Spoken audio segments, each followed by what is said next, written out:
고린도 후서 8장 10절로부터 24절 끝절까지 저와 같이 한 목소리로 봉독하시겠습니다.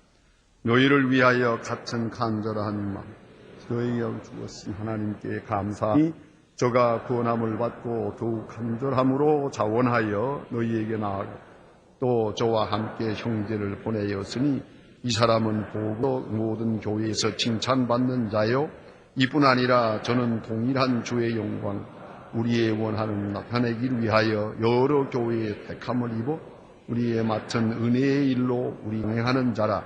이것을 조심하면 우리가 맡은 그 거액의 연보로 인하여 아무도 우리를 회방하지 못하게 하려 함이니 이는 우리가 앞에서만 아니라 사람 앞에서도 선한 일에 조심하려 함이라. 또 저희와 함께 우리의 한 형제를 보내었노니 우리가 여러 가지 일에 그 간절한 것을 여러 번 하였거니와 이제 저희가 이런 크게 믿는 거로 더욱 간절하니라. 지도를 말하면 나의 동무요 너희를 위한 나의 동역자요 우리 형제들로 말하면 교회의 사자들이요 그리스도의 영광이니라.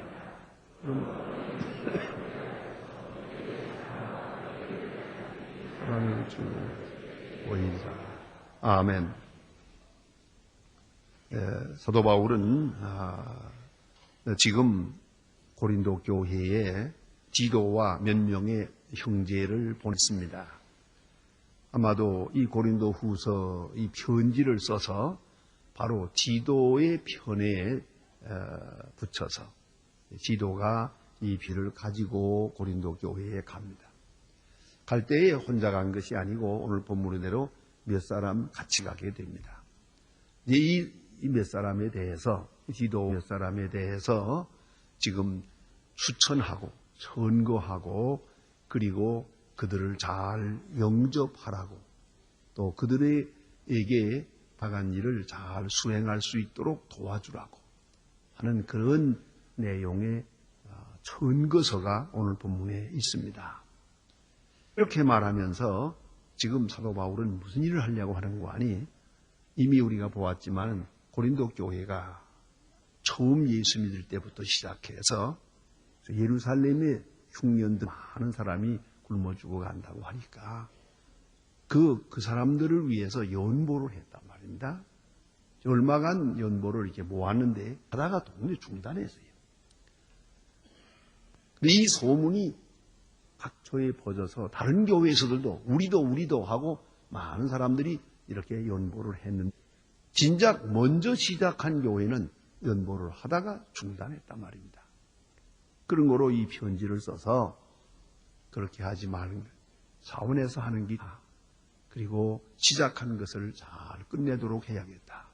이 편지를 보내고 동시에 그 헌금한 것을 이 사람들에게 주어서 내게로 가져오라는. 그러니까 이 헌금을 거액의 헌금을 이제 수거하기 위해서, 다시 말하면 가져오기 위해서 사람을 보냅니다.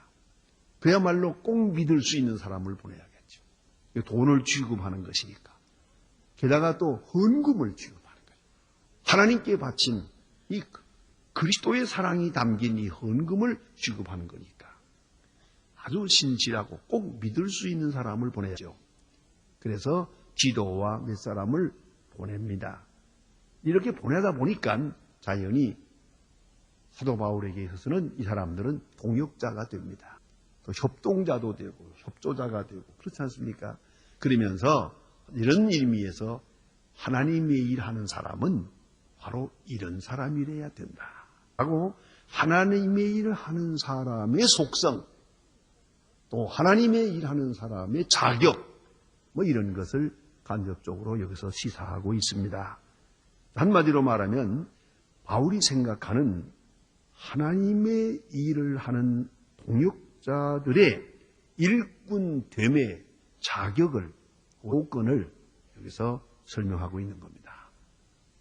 우리가 한 번 더 진학적인 문제를 생각해 보면 하나님께서는 언제나 말씀사하고 동시에 성령으로 역사합니다. 말씀과 성령이 함께해서 구원의 역사는 이루어집니다. 그런데 여기에 딱 하나 더 있습니다. 그것이 바로 하나님의 일꾼입니다. 누군가 그 인격, 다시 말하면 사람, 하나님의 사람을 통해서 역사하는 거예요.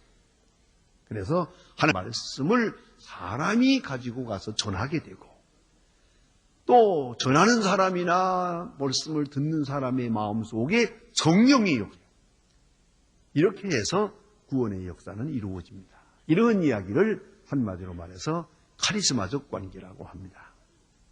사람이 오고 가고 사람이 말을 듣고 이렇게 되는 것 같아도 이 모든 일들을 하나님이 역사하셔서 하나님이 보내고 하나님이 또 우리에게 보내주시고 또 하나님의 사람으로 영접하고 이 모든 일은 하나님이 하시는 일이다 하면서 하나님께 가는 경건한 마음으로 순종하고 이 일을 수행하게 될 때 하나님께 영광이 되고 본인들에게도 더 큰 축복이 되는 것입니다.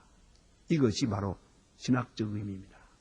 하지만 사람이 오고 가고 뭐 이렇게 심부름을 하는 것 같아도 그 모든 일에서 하나님이 하시고 하나님이 시키시고 또 하나님으로 영접하고 하는 이러한 소위 카리스마적 관계가 여기서 확실해져야 그래야 하나님의 역사는 이루어진다 하는 말이다. 이제 사도 바울은 그 협력자와 동역자들이 필요합니다. 바울 혼자서 다 할 수가 없어요. 잘 아시는 바와 같이 바울은 이방인에서 어느 마을에든 간지 개척적으로 교회를 세웁니다. 교회를 세운 다음에는 다른 협력자를 통해서 그 교회를 대신 심우하게 했습니다.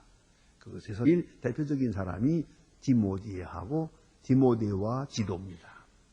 이런 사람들이 협력자가 되어서 바울이 세워놓은 교회를 계속적으로 목회를 하게 됩니다. 또 그것도 오래 하는 거 아닙니다. 어느 정도 되면 다시 또 거기서 좋은 일꾼을 세워놓고는 이들은 다시 바울이 세운 교회를 향해서 또 자리를 옮깁니다.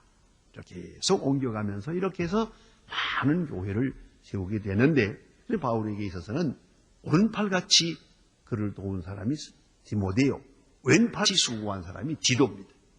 이 두 사람은 둘 다 바울이 말하기를 나의 믿음의 아들이다 그랬습니다. 믿음의 아들. 그럼 바울에게 충성을 다한 주님의 사람들입니다. 그러니까 이렇게 믿을 만한 사람이기 때문에 오늘 바울을 대신해서 편지를 써서 고린도로 보내고 있는 것입니다. 근데 오늘 본문에 보니까 먼저 디도에 대해서 16절, 17절, 이 끝에 가서 23절 이렇게 세 곳에 디도가 어떤 사람이냐 하는 것을 잘 말하고 있습니다. 간단한 말씀이지만은 이 말씀들은 하나님의 사람의 자격으로서 대단히 중요한 요건이 됩니다. 여기 16 이렇습니다. 너희를 위하여 같은 간절함을 디도의 마음에도 주시는 하나님께 감사하노니. 자, 이 디도의 마음 속에 간절한 마음이 있어요. 내가 고린도 교회를 사랑하는 것처럼 디도의 마음도 고린도 교회를 사랑해요. 내가 간절한 것처럼 이게 디도의 마음도 간절해요. 생각하면 사도 바울은 자기가 세운 교회예요. 1년 반이나 있으면서 애써서 세운 난산으로 세운 교회입니다. 그렇기 때문에 고린도 교회를 사랑하는 것은 당연합니다만 바울이 가만히 보니까 디도의 마음 같은 마음이 있어요. 바울은 생각했습니다. 이것은 하나님이 주신 마음이다. 내가 설명을 잘해서도 아니고 내가 권면해서도 아니요. 내게 주신 마음 하나님이 주신 것이고 하나님이 같은 마음을 디도에게 주었다라고 생각하게 되었어요. 바로 이 사실이 아주 중요합니다. 이것을 다른 말로 말할 때 소명이라고 합니다. 소명 중에도 구체적으로 말할 때 소위 말하기를 effective calling, 효과적 소명이라는 말을 합니다. 소명이 뭡니까? 하나님이 부르셨다 하는 마음이요. 그걸 잊지 말아야 합니다. 이런 재미있는 얘기가 있어요. 어떤 젊은 목사님들이 자기 동창들끼리 모여서 교회를 향해서 걱정을 해요. 교회를, 목회에 대해서 걱정을 했어요. 이거 교회가 부흥이 안 되고 자꾸 낙심이 되고 이거 하나님이 하긴 해야 가는데 이것도 어떤 때는 도대체가 내가 길 잘못 들었었나 싶기도 하고 이제부터 이거 종신토록 하나님의 일 할 게 난감해요. 너무 힘이 들고 어려워서 낙심이 되거든요. 그래서 저들이 생각하다 못해서 아주 성공적으로 목회하신 연세가 높은 대선배 목사님 걸 찾아가세요. 목회자 젊은 사람 몇 사람이 찾아가서 젊은 목사님들이 나이 많은 목사님께 물어보았어요. 뭐라고 질문했나? 소명이 무엇입니까? 하나님이 나를 부르셨다는 것만 분명하면 열심히 일할 수 있겠는데, 여러분 아시는 대로 소명하지만 여러분 그런 말씀 들어보세요. 아무개야 너는 목사가 되라. 그 들은 사람 아무도 없어요. 그 소리 들은 사람 없다고. 또 게다가 너는 어느 교회에 가서 일평생 일해라. 그런 거 들은 사람 없죠. 여러분 다 하나님의 뜻인 줄 알고 결혼했지만 하나님이 말씀하기를 아무개야 누구하고 결혼해라. 그 소리 들은 사람이 있어요. 그렇잖아요. 고음성만 분명히 들었다면 why not? 문제될 게 아무것도 없지. 남편이 좋든 나쁘든 이미 이 사람하고 살라고 했으니까 살아야지. 십자가를 지더라도 살아야지. 그러겠지만은 어디서 문제가 되느냐? 중간에 무슨 생각이 나는 거 아니? 내가 아무래도 결혼 잘못했지.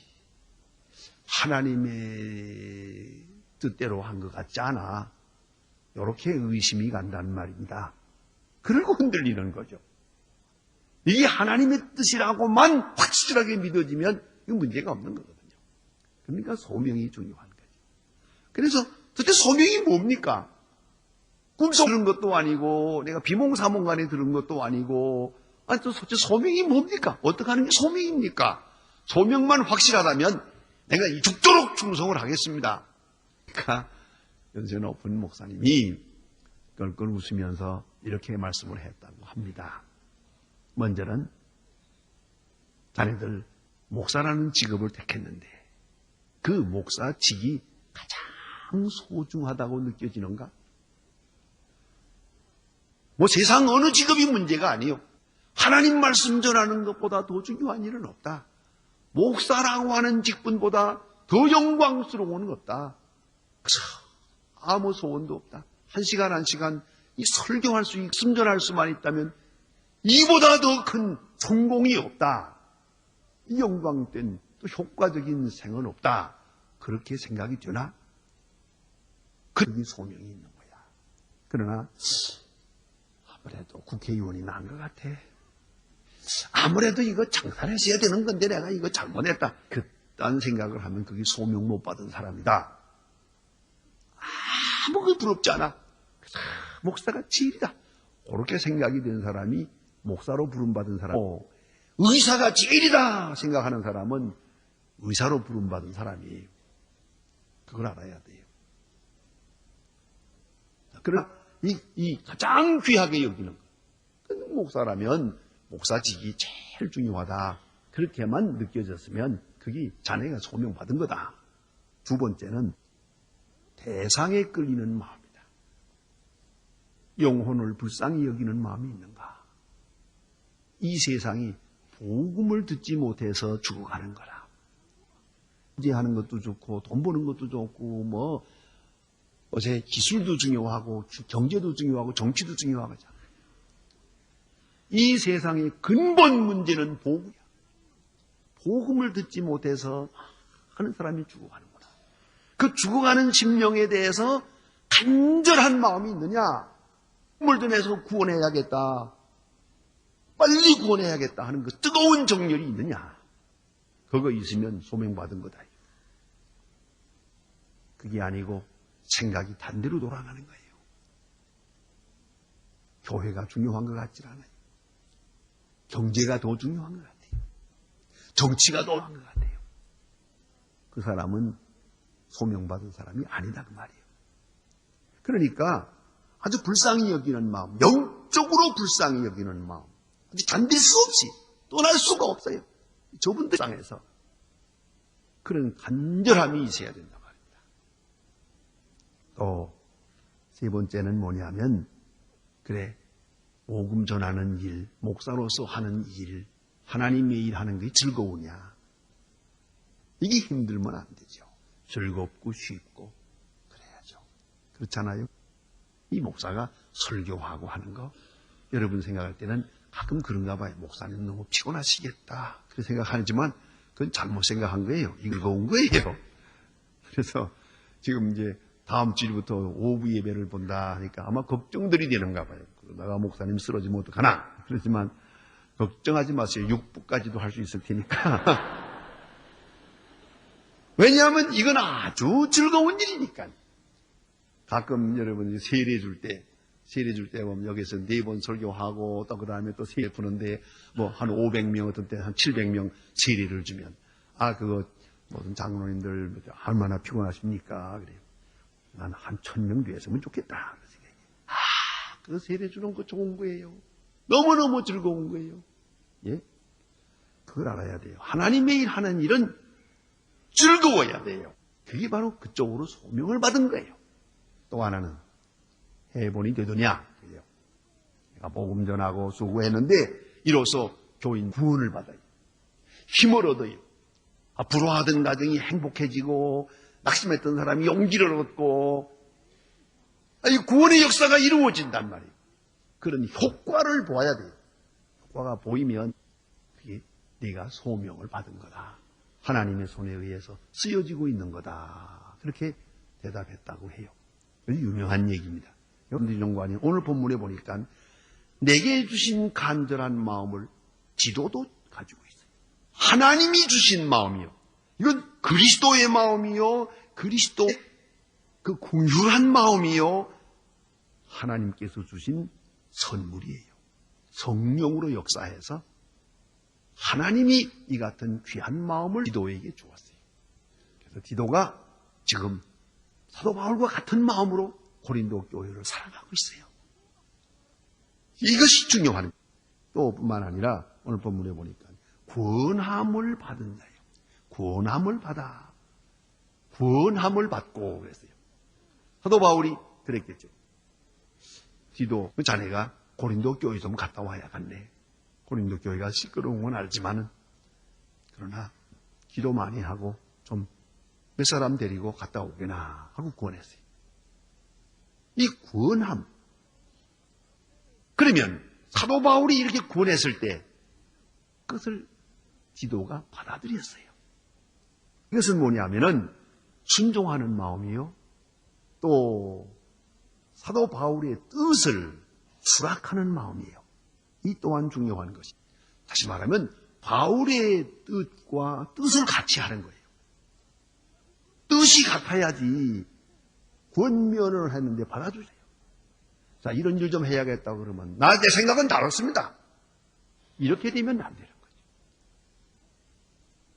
바울의 의지가 지금 디도에게서 수납되고 있는 것이에요. 바로 그런 마음, 권면을 받아들이고 온유한 마음으로 순종하고 있는 것이에요. 왜요? 사도 바울의 사도권을 인정하고 있기 때문에. 사도 바울이 하는 일이 하나님의 일이라는 것을 확실하게 믿고 있기 때문에 하나님께 대한 충성으로 사도 바울의 권면을 받아들이더라고 말이에요. 받고 그 다음에 또 하나는 뭐냐면 그는 더욱 여기 보니까 자원하여 그랬어요. 간절한 마음으로 자원하여. 이 자원하는 마음이 있어요. 권면을 받고 억지로 가는 게 아니에요. 기쁜 마음으로. 여러분, 남의 의지를 내가 받아들이면서 내 의지로 삼을 수 있는 자가 하나님의 일 할 수 있는 사람이에요. 내 멋대로 하는 거 아니에요.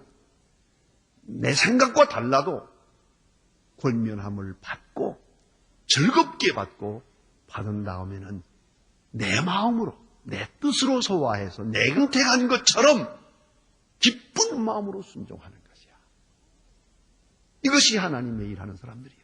자, 우리가 이 소망교회가 이렇게 일해 나간다면 여러 가지 일이 있어요. 이 의견이 다 같을 수가 없어요. 다 좀 다르죠. 그러나 일단 결정한 다음에는 또 일단 내게 그런 어떤 권면이 오면은 이제 순종할 때는 기쁜 마음으로. 꼭 그게 중요해요. 하나님의 일은 절대로 기쁜 마음으로 해야죠. 억지로 할 건 못 돼요. 억지로 해가지고는 하나님의 일답게 되지도 않고 마지막에는 원망, 불평으로 끝나고 하나님 앞에 크게 욕돌리는 일이 됩니다. 그런 거로 자원하는 마음으로 해요. 기쁜 마음으로. 이것이 하나님의 일 하는 사람의 아주 기본인 자격이에요. 똑같은 일인데 억지로 하면 마땅치 않아요. 애들한테 심부름을 시켜봐도요. 무슨 일 하라 그러게 되면 예 그렇습니다. 기쁜 마음으로 하면 좋은데 어디 가라 그러게 되면 갈게요. 좀 이따가 가겠냐 그러면 간다니까 그래요. 그러면 내가 뭐라 그러겠어요? 가지 마라. 그런 마음 가지고는 가지 마라. 그저 기다렸다는 듯이 기쁘게 받아들여서 펄쩍 뛰어서 나가야 이 신사람이 기분이 좋지. 징징 짜면서 억지로 게다가 또 어떤 때는 또 보상받기 위해서 갔다 오면 얼마 줄 거요? 뭐 이래가면서 이렇게 되면 이거 영 하나님의 일답지 못하다고 말이에요. 자, 그 다음에 여기 보니까 저와 함께한 형제가 있어요. 몇 사람을 같이 보내고 있습니다. 근데 이 사람들도 은혜의 일로 우리와 동행한다. 이 사업이 은혜로운 일. 복음 전하는 일이니까 은혜의 일. 이걸 성격 자체가 오직 은혜, 사사로운 일이 아닙니다. 복음을 위하여 하나님의 영광을 위하여 교회를 위하여 은혜의 일로 우리와 동행하는 들이다. 그리고 또 여기다가 몇 가지를 얘기합니다. 하나는 뭔가니 교회에서 칭찬받는 사람 그랬어요. 칭찬받는다. 그 말은 하나님 앞에도 충성되지만은 사람들에게도 칭찬을 받아요. 왜요? 그래야 덕이 되니까. 칭찬받는 사람이래야 돼요. 그래서 교회에서 투표를 하는 거예요. 그러니까 장로님 투표하는 이유가 칭찬받는 사람을 고르는 거예요. 지금. 그걸 잊지 말아야 돼요. 그래야 덕이 되지요. 열심히 한다고 하는데 다른 사람에게 칭찬을 받지 못해요. 무슨 말인고 하니 다른 사람에게부터 지지를 받지 못해요. 그러니까 혼자는 잘하지만 덕을 끼지 못해요. 많은 사람들을 격동케 해서 다 같이 일하도록 분위기를 만들어야 되는데 그걸 못하는 거예요. 이건 꼭 혼자만 할 수 있어요. 이런 사람 하나님의 일하기에 마땅치 않습니다. 그래서 사람에게도 칭찬받는 사람. 그래서요. 아시는 대로 초대교회의 그 상황에 대해서 설명하니까 성령 충만한 사람들이 모여서 찬미하고 모여서 기도하고 떡을 떼고 그랬는데 모든 믿지 않는 사람들에게도 칭찬을 받더라 그랬어요. 그러니까 사람에게도 존경과 칭찬을 받는 그런 인격이래야 하나님의 일 할 수가 있겠다. 그런 얘기입니다. 다음에 또 그 다음에 보니까 여기 그랬어요. 여러 번 시험해보고 그랬어요. 여러 번 시험해서 여기 인정을 받았다는 겁니다. 여러 번 시험하니와 예? 이제 저가 너희를 크게 믿은 고로 더욱 간절하니라. 자, 믿음이 있어요. 여러 번 시험해 보았어요. 여기서 우리가 생각해야 됩니다. 이 친구가 뭡니까? 그 친구의 동의를 이렇게 했어요. 아주 어려운 일이 있어서 다 내게서 떠날 때, 모든 사람이 내게서 떠날 때 오직 한 사람만이 나를 찾아와요. 다 또 나를 찾아주는 사람, 그게 친구다 그랬어요. 일이 잘 될 때도 있고 안 될 때도 있어요. 성공할 때도 있고 실패할 때도 있어요. 내가 좋은 말을 들을 때도 있고 어떤 때는 욕을 먹을 때도 있어요. 욕을 당할 때도 있는데 모든 경우에서 그 사람이 동역자가 되나 안 되나 그때 보면 알아요. 그렇잖아요. 여러 경우를 봐야 돼요.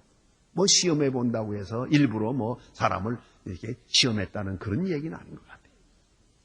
여러 개 이런 일도 있고 저런 일도 있고 기쁜 일도 있고 슬픈 일도 있고 고통도 당하고 배고픈 일도 있고 매 맞을 때도 있고 감옥에 갈 때도 있고 이 여러 경우에 억울하게 또 뭐 누명을 쓸 때도 있고 이 모든 경우에서 시험을 해봤어요.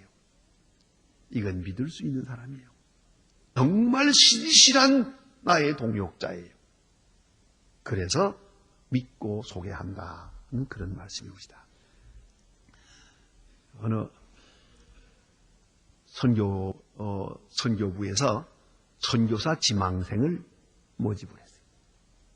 선교사 지망생을 모집한다 하고 했더니 웬 사람이 오는데 오갔다고 하니까 그런지를 하기를 말이에요. 뭐라고 했는가 하니 어느 날 며칠 아침 5시에 내 사무실로 오시오 그랬다고요. 5시에 새벽 5시에 그런데 그날 마침 눈이 왔단 말이에요. 그런데 5시에 정말 이 청년이 정확하게 문에 들어섰어요. 근데 문은 잠겼어요. 사무실에 들어갈 수가 없어요. 문 밖에서 눈을 맞고 있는데 이 선교사들을 심사하는 이 은퇴한 선교사는 나타나질 않았어요. 그리고는 8시에 사무실 문이 열렸어요. 그리고는 이 노인 선교사가 딱 나오더니 내가 선교사 지망생인가? 뭐 늦었다고 사과 한마디도 안 하고 안 끼나. 그리고는 첫마디를 뭐라고 하는지 아세요? 자네 글 쓸 줄 아나? 압니다. 보이라고 뭐라고 쓰나 그러니까. B-O-Y 그러니까. 오, 아누만. 자네 그 세물 아나? 압니다. 둘에다 둘 더하기는 얼만가? 4입니다. 오, 됐구만. 합격일세.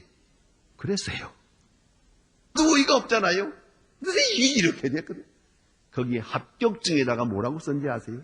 이 사람은 5시에 오는 걸 보니까 잠을 이길 수 있는 부지런한 청년이다. 또 시간관념이 철저해서 정확히 5시에 문간에 들어섰다. 그러니까 쓸만한 사람이고 또 내가 3시간 일부러 늦게 나갔는데 3시간 동안을 문 밖에 불평 없이 서 있는 걸 보니까 인내심이 있는 사람이다. 게다가 내가 아주 학생 유치원 아이들이나 알 수 있는 시험 문제를 냈는데도 불구하고 뭐 그따위를 물어봅니까 하는 그런 눈치도 아니고 온유하게 대답하는 거 보니까 온유와 겸손합니다. 충분하다. 너는 합격이다 그랬대요. 어때요? 이게 다 시험을 해봐야 돼요. 와, 조그만 일에 내 마음에 안 든다. 뭐 그따위를 나한테 물어보냐? 이래서는 안 되는 거죠. 그러니까 여러 가지 경우에서 시험해보고 이 사람은 분명하다. 그러니까 모든 경우에서 인정을 받아야 돼요. 그래야 하나님이 일할 수 있지. 오늘 내가 결심한다고 해서 굳게 결심하고 죽도록 소하겠습니다. 그 말 한마디 듣고 선교사로 보낼 수는 없어요. 그걸 우리가 알아야 합니다. 또 21절에 보니까 주 앞에서만 아니라 남 앞에서도 선한 일에 조심하여 그랬어요. 사도 바울은 조심해요. 그래서 돈을 가지러 가는 길이니까 기도 한 사람만 보내질 않아요. 사람을 2 이상 더 딸려 보내세요. 의심받지 않기 위해서. 아무리 신실한 사람이지만은 사람도 온전해야 돼요. 확실해야 되기 때문에 그렇습니다. 나를 믿지 못합니까? 그거 가지고 통하는 게 아니에요. 모든 사람 앞에 명명백백 분명하게 행동해야지. 나를 믿어주세요. 그것만 가지고 되는 게 아니라는 거예요. 하나님 앞에도 성실하고 사람 앞에도 성실해야 합니다. 제가 언젠가 한번 흰스러라고 하는 권세열이라고 하는 선교사님이 신학교 교수님인데 내가 일을 좀 도와서 그 번역하는 일을 맡아서 얼마 동안 좀 도와드린 일이 있습니다. 언젠가 한번 그 사무실에 갔을 때에 이런 말씀을 하는 걸 들어봤다. 내가 이름을 신뢰가 될까봐 되지 않겠습니다. 황 목사님, 훌륭한 목사님이지요. 황 목사님, 훌륭한 목사니라 그래요. 왜요? 그랬더니 6.25 전쟁이 일어나기 직전에 성경 구락부 관계로 돈 몇십만 원을 이 목사님에게 갖다 맡겼어요. 그 전쟁이 났어요. 이 목사님 비란 갈 때 아무것도 못 가지고 가면서도 그 돈 가지고 가세요. 왜요? 남의 거니까. 이건 공급이니까. 내 것은 버려도 돼도 남의 것 맡은 건 버리면 안 돼요. 가지고 가세요. 자, 부산에 가서 그거 어려울 때 그 돈 좀 쓰고 싶지 않겠어요? 아, 그거 얼마인지 다 아는데 썼다가 뒤에 갚으면 되지. 아니요. 남의 돈에 왜 손을 대? 그냥 가지고 다니세요. 9.28 복구 때 평양에 갈 때 그걸 가지고 가세요. 평양 역전에 가서 아주 유명한 설교를 했다고 해서 유명한데 그 목사님이 본래 동평양교회 목사님이니까. 그런데 그때도 가지고 가세요. 다시 1.45 때 또 가지고 가세요. 전쟁 다 끝난 다음에 선교사 앞에 원금 그대로 갖다 내놓았어요. 아, 이걸 썼다가 죽어도 되는데 그 어려운 때 이걸 가지고 다녔습니까? 무겁게. 왜요? 이건 처음부터 내 거 아니거든요. 이건 공금이거든요. 내 것은 다 버려도 좋지만 이거는 내가 그래서는 안 돼요. 이건 하나님의 사업에 쓰는 돈이에요.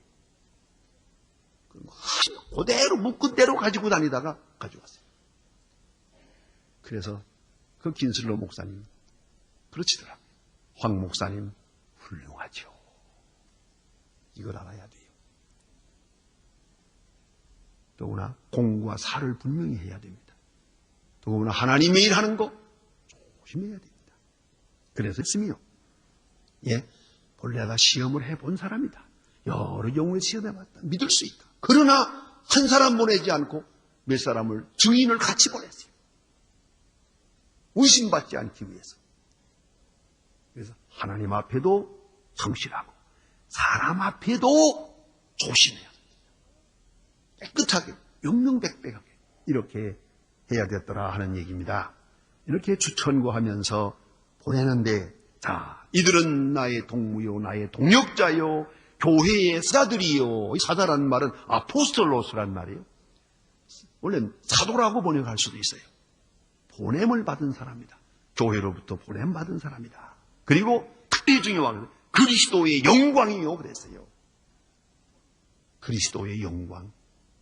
바로 이 사람들을 통해서 그리스도의 영광이 드러나고 이 사람들의 행위 자체가 바로 그리스도의 영광이 드러난 말입니다. 얼마나 중요합니까? 하나님의 일하는 그 동역자들 함께 협력해서 일해야 되겠는데 어떻게 일해야 되느냐? 바로 이런 사람들, 이런 자격을 갖춘 사람들끼리 모여서 하나님의 영광을 위하여 보냄받은 사람이고 일하게 될 때 하나님의 교회는 부흥하고 하나님의 영광은 드러나게 될 것이에요. 그걸 잊지 말아야 합니다. 우리 모두가 하나님의 사업을 위해서 또 하나님의 종들 앞에 내가 협력자요 동역자라고 하는 그런 의식을 가지고 우리가 열심히 봉사해야 될 것입니다. 기도하십시다.